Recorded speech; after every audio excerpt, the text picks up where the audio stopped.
It's lights out, everybody, and welcome back to the Low Downforce podcast, the Forefront Formula One podcast. But we are missing Matt tonight. You only have the trio of myself, Ben, Josh, and J9. We're going to take it away. I feel like I don't have much to say. We waited so long for Formula One. Spa always gets hyped up. I'm not going to spoil what I ranked it, but I feel left wanting more. It was a sprint weekend. There were 2 races. There were 2 qualifying sessions. Every session except for FP1 was competitive, and yet I'm still like, so we're going to jump right into it. Josh, I'm going to kick it over to you. Yeah, they both stunk. They both stunk. There was absolutely nothing that happened. Got a lot of issues with the race in general, but we'll talk about that. If I had to give it a number out of 10, I'll give it like a 3 if I'm generous, I guess. Yeah, I don't know. Nothing happened. Yeah, I would agree. I mean, we'll get to it. I think that like the race was a tad bit more interesting right at the beginning. Obviously, after they fucking started, finally. But after an hour rain delay.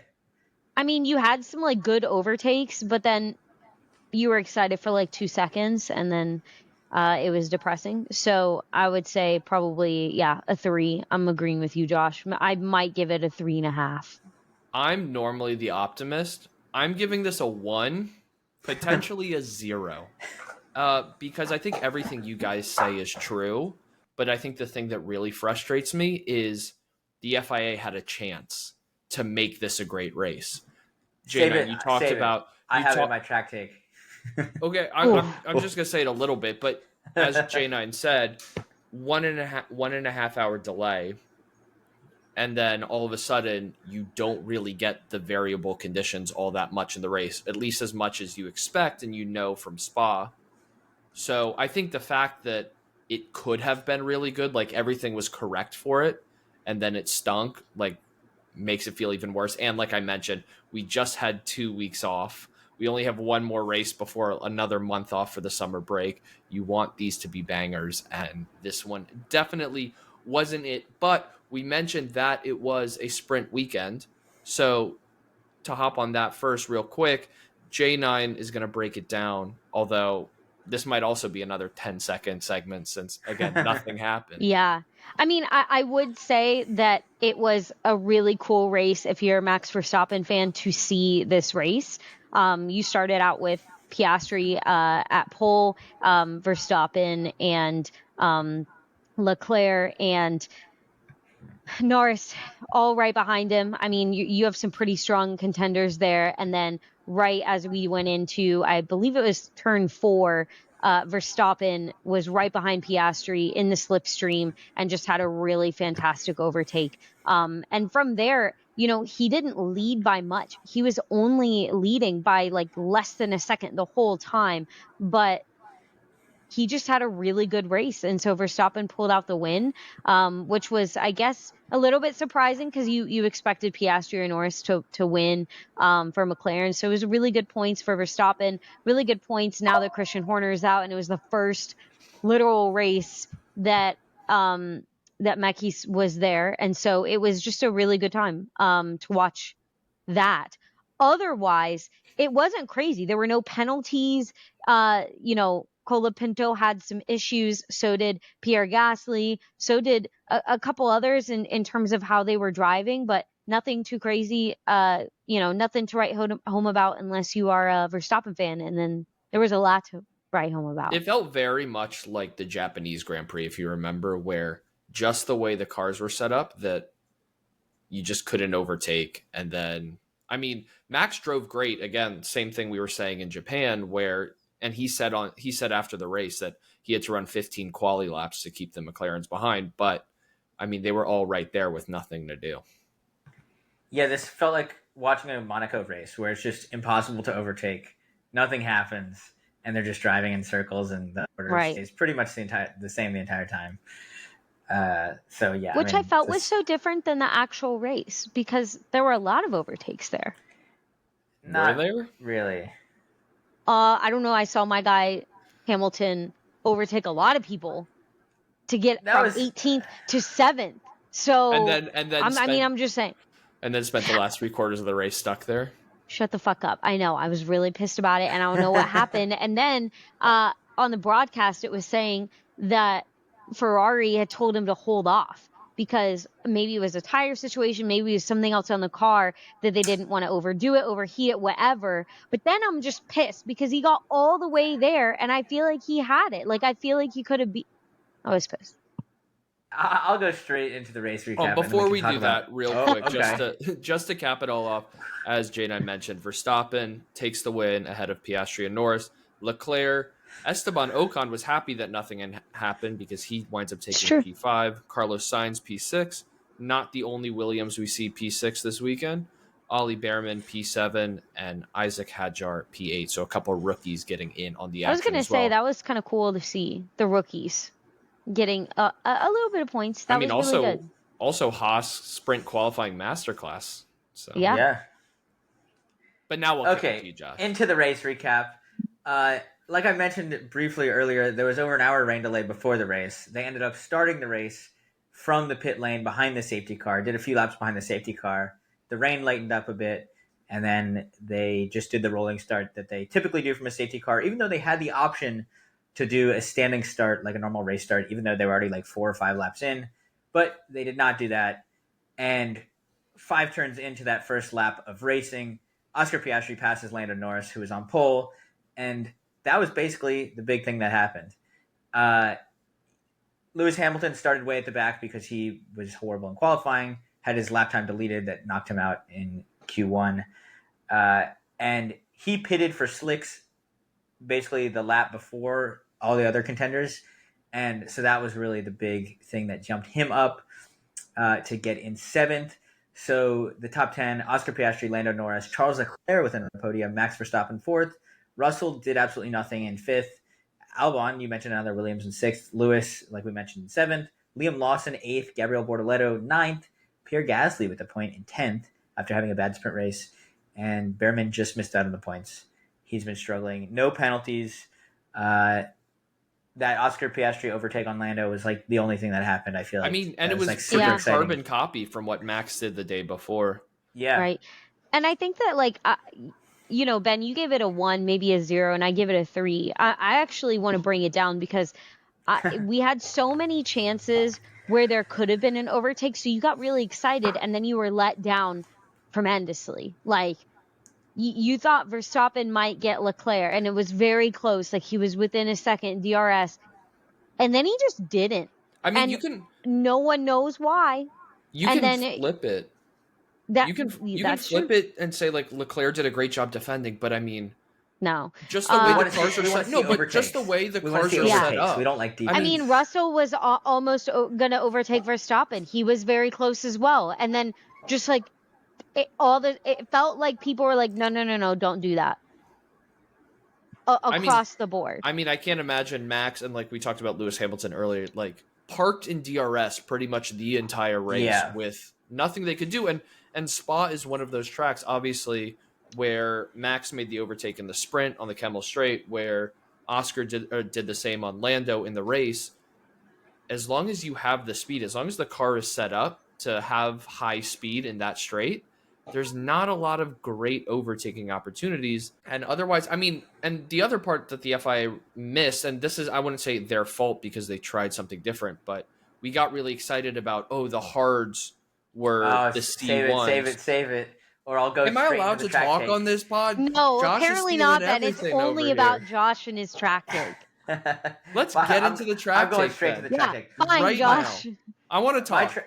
My track take is that the rain ruined this race because we had the cool tire availability with the C1, skip to C2, the C3, the C4, and we just didn't get to see any of that strategy because we went straight from the Inter, which also the FIA not allowing the race to start under the rain. Like, the tire is so useless in F1 because they won't race anytime the track is wet. And then there was no strategy after that because everyone just did the one stop, switching from an Inter to a slick, and then could go to the end of the race. Well, I would argue that, I mean, Pirelli tries to do their research, like, in all of that, I mean, I thought they did a good job by making the hards the C1s, the mediums the C3s. What I didn't expect, and again, this plays into your point of the FIA waiting too long to start this race, is 11 laps on inters, 33 laps. So literally 3/4 of the race to go was still short enough for the mediums to last for most drivers if they wanted to the whole race. And so we were stripped of any real interest. I mean, Lando went on the hards, and he was the only driver with any intention of like competing in the points who did anything other than the medium, and pretty much everybody else took the mediums to the end of the race. So it wound up not allowing for a lot of strategy. I kind of went right with you in my track take. I hinted about it earlier. I gave it a 1. We talk about Spa being a great track.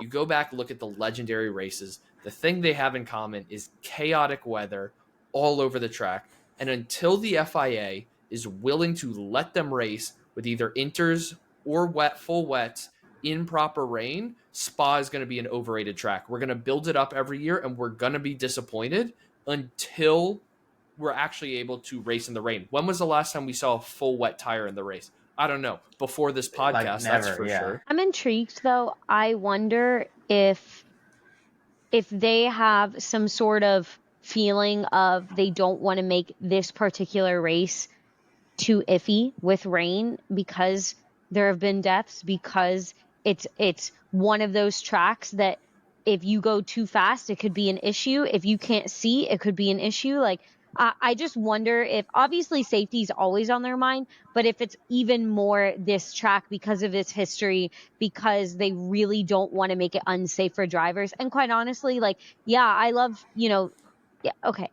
I don't even love seeing crashes. Like, I'm fine if the guy like kind of runs into the edge of something and oh no, like his tire is off and like he can't race anymore. But like I really want to see the driver climb out of that car safely and still be alive. And so maybe I'm the person who's thinking about safety all the time, but like I think that plays a major factor. I don't want to see guys getting in crashes and not making it out of the car. You're 100% right. I don't want to see that in the rain where they can't see. They were like literally on these laps going, yeah, I can't see. This isn't good. As they were driving around. That's ultimately so much water. I would say that's ultimately the big problem. And they tried, the FIA, Pirelli, they tried to do this wheel cover test last year that really didn't have any effect. And it's really because the diffuser, the whole back of the car is really spraying it up. It's one of the things I'm curious, if not a little hopeful, that maybe in the new regulations, because they're intended to be a little less ground effecty, the cars, that maybe will get a little less spray, visibility will be better. But J9, you're not the only one who thought that. First off, safety, 100% true.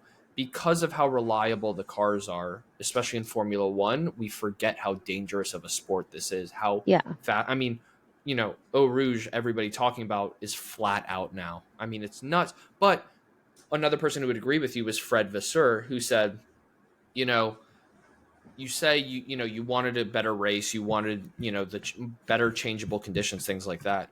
But if something were to happen, either safety wise or just competitive wise, if the bad conditions result in a huge swing in the championship, say Oscar finishes and Lando completely DNFs, or vice versa, and now a championship that went from 8 points apart is all of a sudden 30 plus points apart or 20 points apart. Yeah. And it was like a very preventable thing, then they would look back and be like, what were we doing? But hindsight, woulda, shoulda, coulda. I think we're all still left a little disappointed. But maybe J9, your track take can kind of revive us from our funk. Oh no, my track take was the same thing as Josh, so this is unhelpful to revive the situation. I also just think that because it's with a recent death in modern racing, like it wasn't so long ago, that it wasn't like, oh yeah, 1967, one could say, oh, the cars are so different and everything's so different from back then that like it wouldn't happen again. I think that they just take that into account more seriously in this race than anything else. So I guess that's my track take of like safety before everything. And I'm just glad that 20 drivers made it home safe.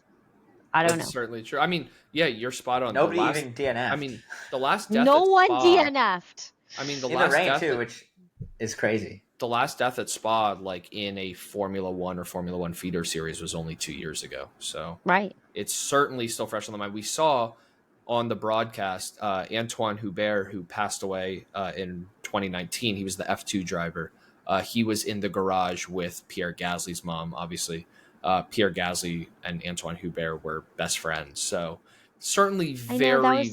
Wait, their moms were together. Yeah. It's certainly very... I mean, if you watch the interviews during the rain delay, Pierre Gasly is wearing an Antoine Hubert, like, Renault hat. You know, Gasly organizes a run with all of the F1, F2, and F3 drivers on Thursday before the weekend really kicks off. It's very fresh on the mind.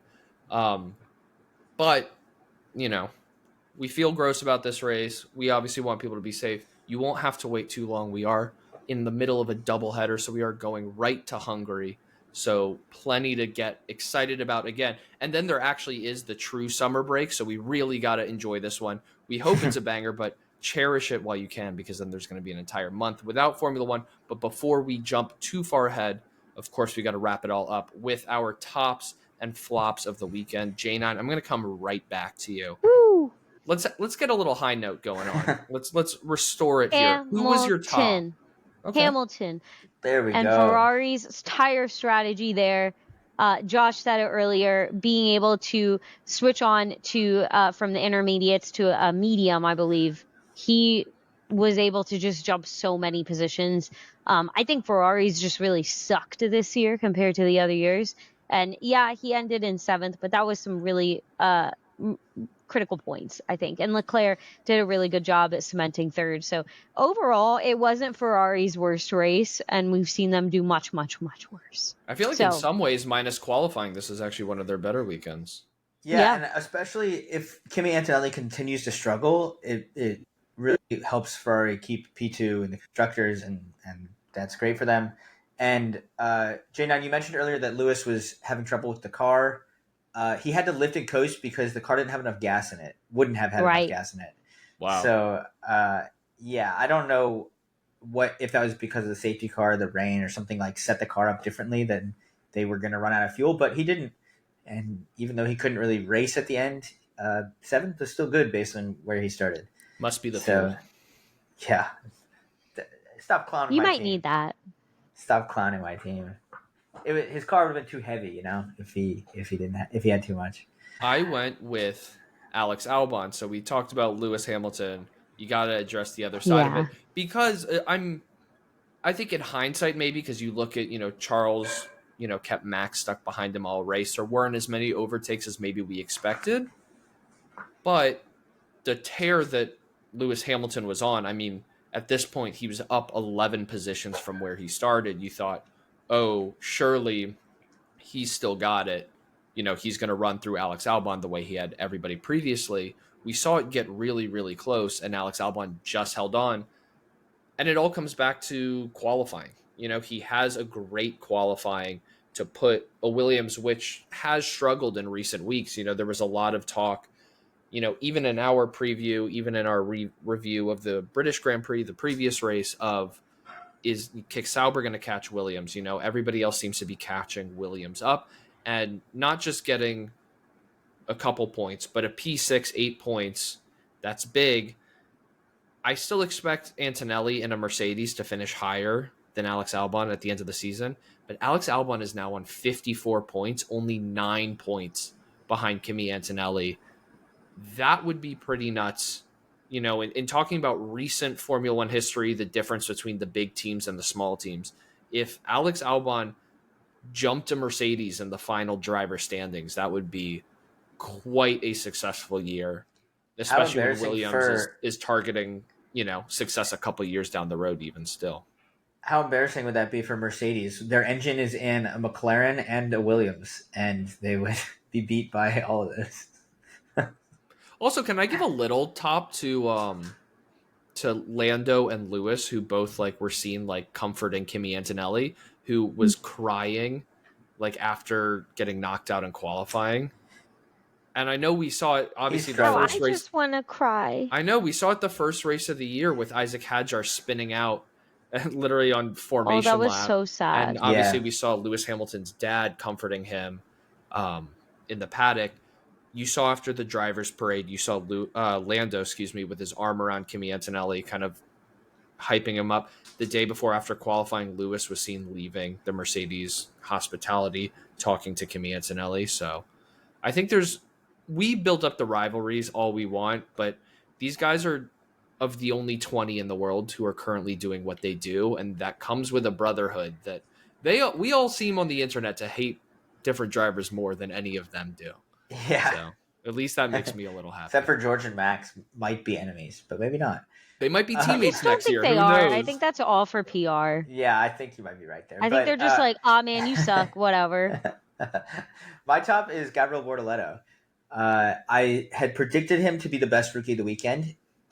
He tied Ollie Behrman, if you want to exclude Liam Lawson, who has now done 24 Grand Prix. So I'm saying Liam Lawson's not a rookie anymore. No, this was his last rookie race. Okay, well, I wasn't. And they even pointed that out on the broadcast that every race after this one, Liam Lawson will have raced at in Formula One. So okay, fair. Okay, and Bortoleto beat Nico Hülkenberg in every single session. So Hülkenberg, coming off his podium, got absolutely mobbed by. He might still be off the champagne, and who would blame him? Yeah. No. So yeah, I mean, great weekend. Finished 9th, got 2 points. Just missed out on the sprint, but yeah, I mean, I think he's getting a lot of confidence, and he's going to be a good driver, I think, for a long time. We shall see. Sticking with you, Josh, we now flip the coin to our flops. Who'd you go with? Who let you down? My flop is the sprint format itself, because sprint weekends just don't do it for me. Like, they're just not exciting. I think if you wanted to make it exciting, maybe do like a reverse grid after the sprint quality or something like that, because with no pit stop and no strategy really involved, like, the good cars are going to be at the front and the bad cars are going to be at the back. And like, unless something happens in quality, obviously, which a little bit happened, but the race just has no action. Like, once you get one overtake, there's not really, especially at this track this weekend, there were no real overtaking opportunities. So I think you need to set it up so that the good cars have to fight from the back. Otherwise, the sprint weekend kind of just sucks. I don't think Spa's a great spot for it. Just only 15 laps. Yeah, especially with a long track like that too. I think it makes the sprint tough. The only sprint highlight or sprint adjacent highlight was Oscar Piastri's sprint qualifying lap, which broke the track record by 3/4 of a second. Which and no less, it was the W11 that set that, which is Mercedes car of old, which not that old, but I mean, it's regarded as the greatest Formula One car of all time. It is the most efficient RB19. It was here the argument for the W11 is that it is the most efficient internal combustion engine humans have ever created in the history of humans. Rockets, anything like that. It was the W11, so it holds a lot of track records. So to see it tumble by that much was something. My flop was what I'm titling the dry shy, and it was the teams that did not bite early enough when the track dried out. And I'm specifically talking about the first wave of pit stops started on lap 11, and typically you saw most teams pit one driver on lap 11, their second driver on lap 12. But there were a couple teams that made no pit stops on lap 11, and to avoid a double stack, 3 drivers really, really got screwed. They are Yuki Tsunoda, Isaac Hadjar, and a little bit of Esteban Ocon. All 3 of them wound up pitting on lap 13, much later than the rest of the field. Yuki Tsunoda qualified and started P7, finished the race P13. Isaac Hadjar started P8, finished dead last P20. And Esteban Ocon P11, just outside of the points, coming off of sprint points, starts P11, finishes P15, all screwed out by waiting too long to switch those tires. It does tell you, though, how important strategy still is. We say it's boring. A single lap difference could have been entirely different outcomes. And then I don't know what Kick Sauber was doing with Nico Hülkenberg, taking him out of the points, because if he stays out, I know this is much later in the race, but if he stays out, he's probably finishing P10 instead of Gasly.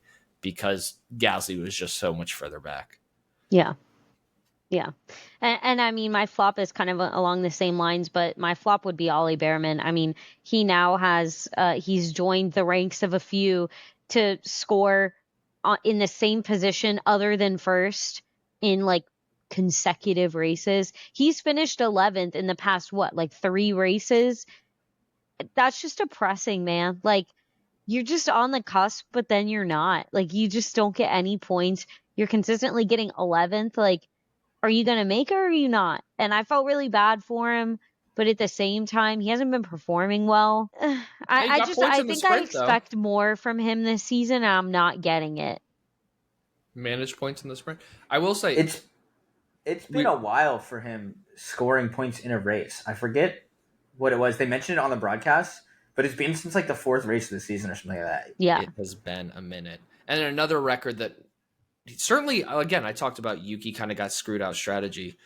We talked about Red Bull, especially with the leaving of Christian Horner. They are in their 21st season. They are a fairly new team. Yuki Tsunoda is now the Red Bull driver with the most consecutive non-points finishes with 6, which this one sucks because Yuki has had some rough races. We have called it out. Yuki qualified P7.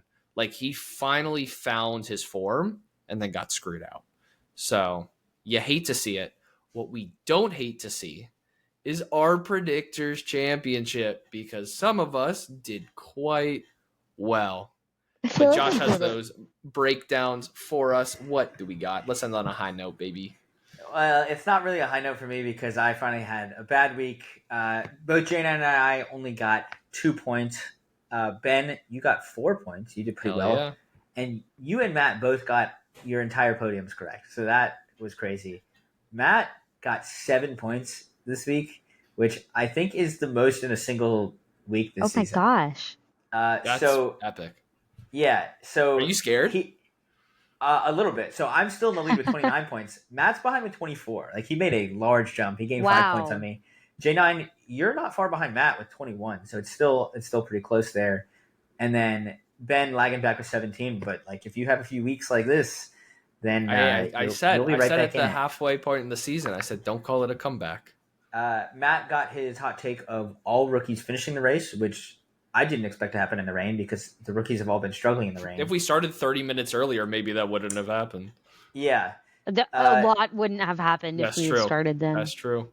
I picked Norris for pole and sprint pole because I said during the preview, I think they're going to split, but I don't want to miss out picking which one is which. So I'm going to hope to get one of them. And I got lucky, and I was the only one that picked him for the race pole. We all picked Verstappen for the sprint win, and we all nailed that one. So that one maybe too easy somehow. And I'm the only one that missed out on Piastri P1.